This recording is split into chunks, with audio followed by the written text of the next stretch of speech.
Ano ba? Nangunguna to? Ako yung nauna, di ba? Nakakaloka to. Hello ma'am, sir. Magandang gabi po sa inyo. Kuya, magandang gabi. Ano yung pinakamahal nyo dito? Yung limited edition? Yung unique? Ganun po ba? Madami naman po, sir. Kaya lang sa big niyo po, siguro mas bagay po sa inyo yung mga lower CC lang. No! Hindi para sa akin. Para sa boyfriend ko. Ganun po ba? Sige po. Pwede naman po. Gusto ko yung yung talagang perfect. Yung hindi nasisira. Okay po. Gusto ko yung ako lang yung meron. Yung wala yung iba. Sir, nakasama niyo po ba sila? No! Of course not. Sino ba to? Humiya mo na yun dyan. Tara. Asa na ba yun? Okay po. Ito ang parang ang perfect ito. Magkano to, kuya? Nasa half a million po, sir. Half a million? Ang cheap naman. Yung mas mataas pa. Ito po, sir. Nasa 600 plus thousand po. Oh, perfect. Siguro kaya ko mga tatlo. Mga tatlo siguro. Parang ang ganda. Hi, sir. Meron po kayong stock nito? Excuse me?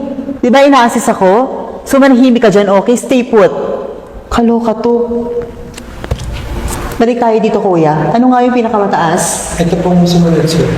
Maganda, mabilis ba yung tumakbo? Baka Yes, may stock na po kayo nito. Ano ba?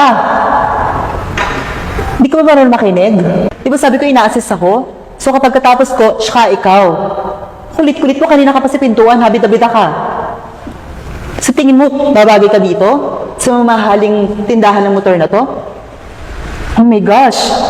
Para kang bibili lang ng batika sa tindahan, tapos napadaan ka dito.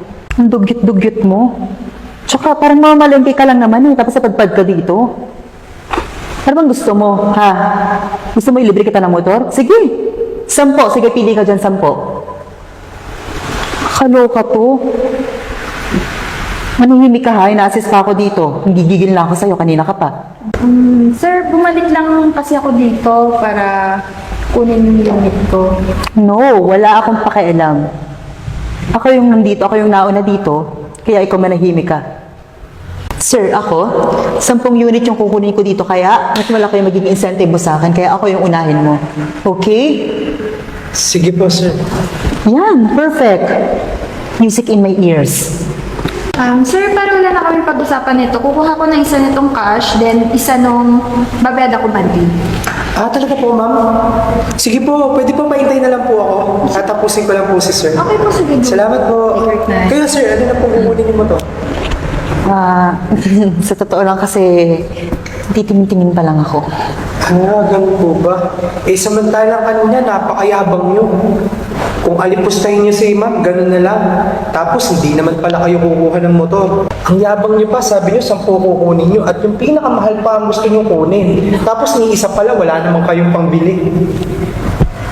Sinasayang niyo lang yung oras ko dito, sir. Samantalang si ma'am, inaalipusta niyo, siya pa yung kukuha. Sir, sana sa susunod wag kayong ganyan sa ibang tao. Oo, palengkera ako, pero hindi ko naman kinahihiya yun. Sa katunayan nga, yung mga binili kong motor dito is ibibigay ko sa empleyado ko. Sorry. Sana magtanda ka sa ginawa mo ngayon sa akin. Grabe kung alipustahin mo ako eh. Sorry, sir, ha? Tara na, ma'am. Ayusin na po natin yung mga papers. Sana sa susunod madlima na yan.